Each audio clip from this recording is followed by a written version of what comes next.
We have a big problem, and we need your help. It's happening on college campuses, at bars, at parties, even in high schools. It's happening to our sisters and our daughters, our wives and our friends. It's called sexual assault, and it has to stop.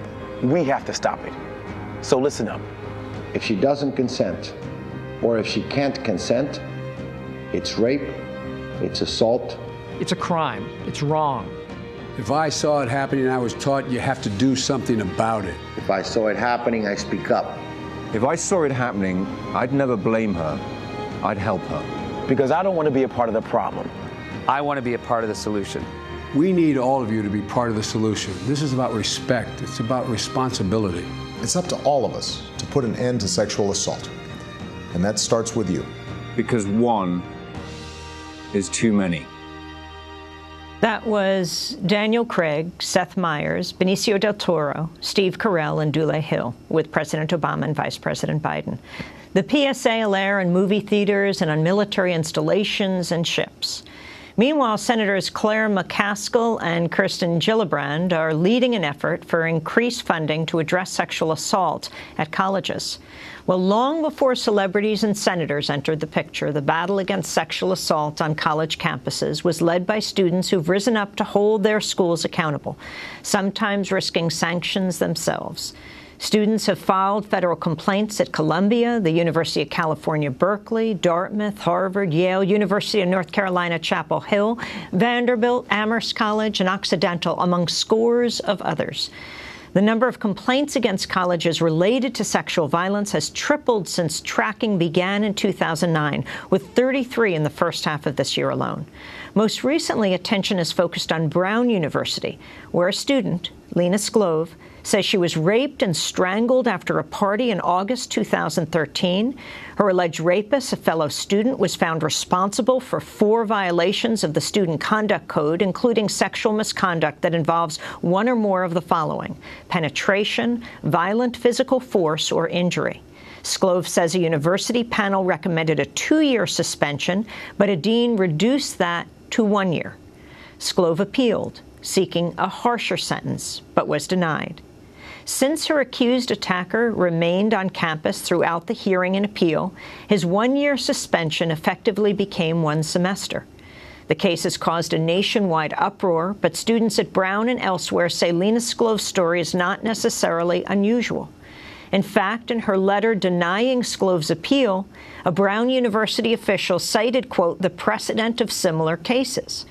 More unusual was Lena Sclove's decision to denounce the university in public.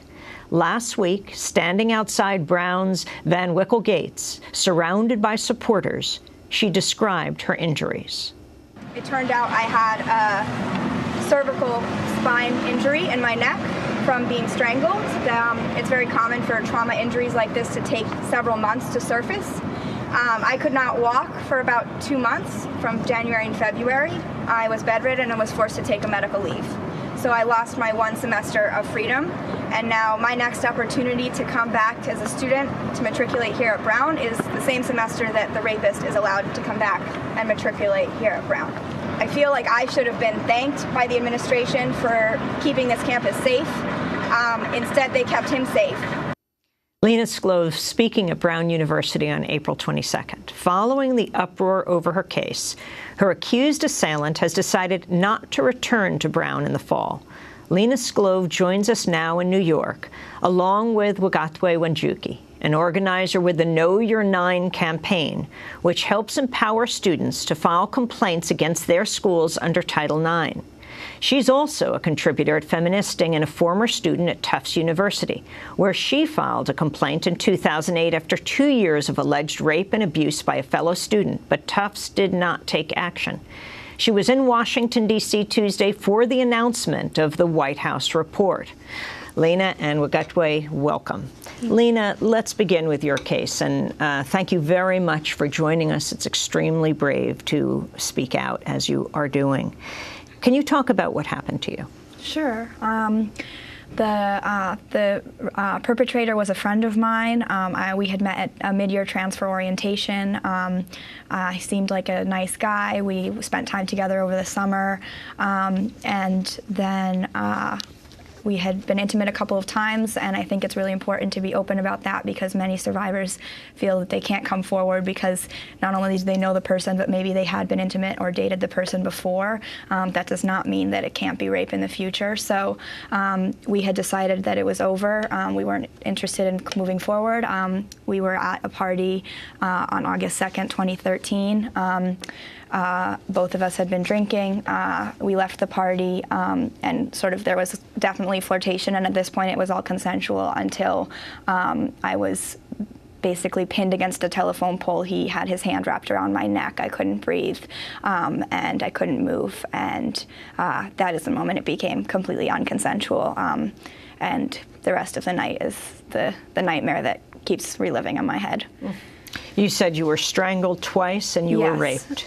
Yes, he then got me back to his apartment saying that he would just get me some water and walk me home. Instead, he proceeded to undress me and rape me and choke and strangle me during the rape again, a second time. After this happened, what did you do? Well, I was completely in shock the next day. To be perfectly honest, the first person I called was a dear friend of mine who's quite much older than me. It was, 6 in the morning. I woke up. I knew exactly what had happened to me. I was in pain all over, and I think it was very hard for her to understand, what had happened. And it's really crucial to understand that the first person you go to tell has this immense amount of power, and she really didn't get it, and didn't take it seriously enough or didn't understand it. And so by the time my best friend saw me later that day and saw the bruises on my neck and said, "You need to go to the emergency room," I refused because I had, at that point, started to blame myself, as is so often with survivors. So it wasn't until 5 days later, on the Wednesday after the attack, that I called the Brown Rape Crisis Line and was immediately told to go to health services, the Brown Health Services, to get tested. And it was basically too late to get a rape kit at that time. And what did you do from there? Well, from there, I was basically introduced to a sexual assault advocate on campus who is a wonderful woman, and there are incredible people at Brown who, do support survivors. The problem is it's a broken system. They are working in a broken system.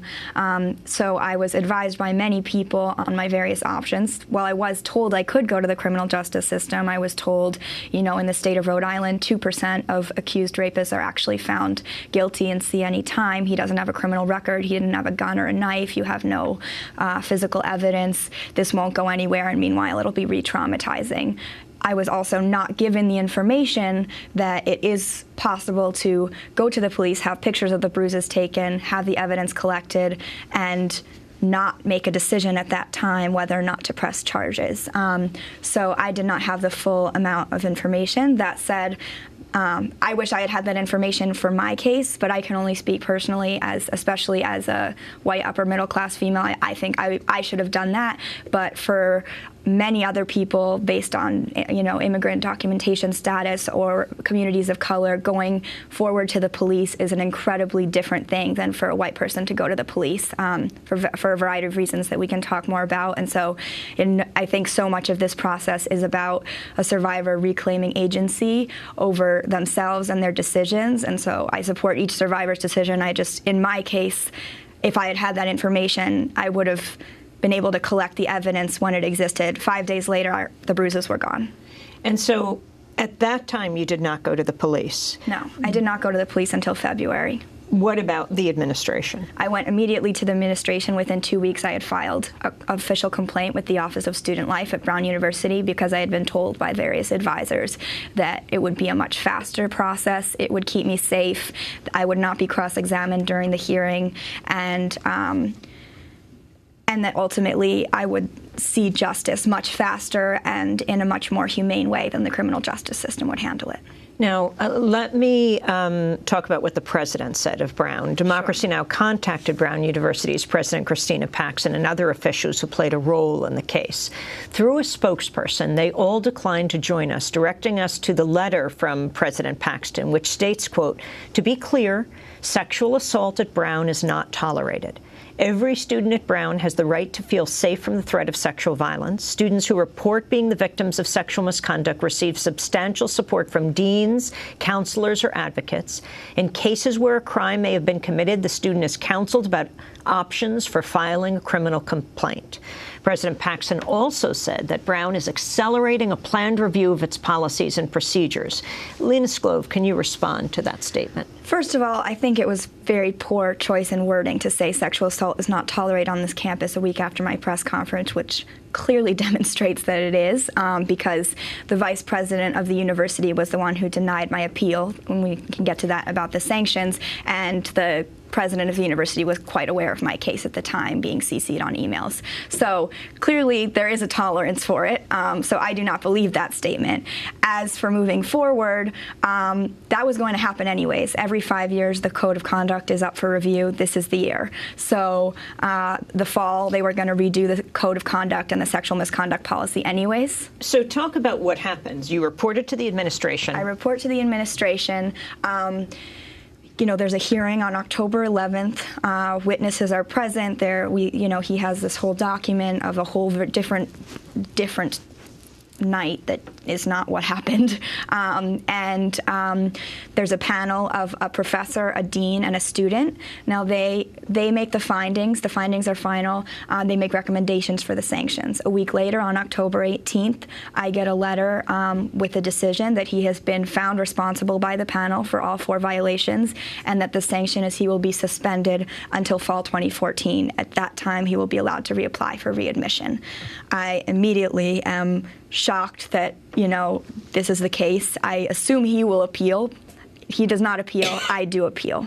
The appeal process is 3 weeks long. In that time, they allow him to stay on campus, even though at least he is suspended until the fall because he did not appeal. In his statement that he released saying it was consensual, I just have to ask, if it was consensual, why did you not appeal? If you're so sure this is all a lie, you got the sanctions, why didn't you appeal? So that is baffling to me. But meanwhile, he was still living on campus, attending classes until just before Thanksgiving, when I was notified in person by the vice president of Brown University that they would not grant my appeal based on past precedent. And by then, I only had 3 weeks left of the semester and this semester before he would be returning. Now, the panel recommended 2 years that he be suspended. Yes. What actually was the final decision? So the panel makes recommendations for the findings, and then the senior associate dean of the Office of Student Life makes the final decision. So he brought it down from 2 years to 1 year. And when I appealed the decision, I spoke about that. It's very peculiar that I was given the information about that findings, because generally students are not told what the panel recommended. So that's still a question up in the air of why I was given that information. I was given that information. I cited that in the appeal letter, and the vice president upheld the senior associate dean's decision, only adding a probationary period as sort of a consolation prize of saying, we are allowing him back in the fall, but he will be on probation, meaning he will have to check in with deans, once a month or something, just to make sure he's doing okay. And you'll have a no contact order, which essentially means he can't talk to me. It's a very weak form of a restraining order. Your injuries? My injuries, PTSD for one, immediately after, noise sensitivity and all of that. But physically, during finals, starting December 14th, I began to have migraines. I had a migraine for 2 weeks straight. Right before Christmas, I woke up with a lump on the back of my spine. We thought it was a tumor. We freaked out. We went to the doctor. It turned out it was the lumbar spine and the cervical spine are very connected. It was a cervical spine injury as a result of being strangled. So I, from basically late December to early February, was not able to walk without help. I could not climb stairs, and have just begun. Now I'm able to walk and sit here and be mobile, but I'm in a great deal of back pain all day long. I still cannot run, dance, do yoga, or all of the many things that I did before this assault as a very active person. And the panel found your assailant responsible for sexual misconduct that involves one or more of the following: penetration, violent physical force, or injury. And all 3 were the case in my case.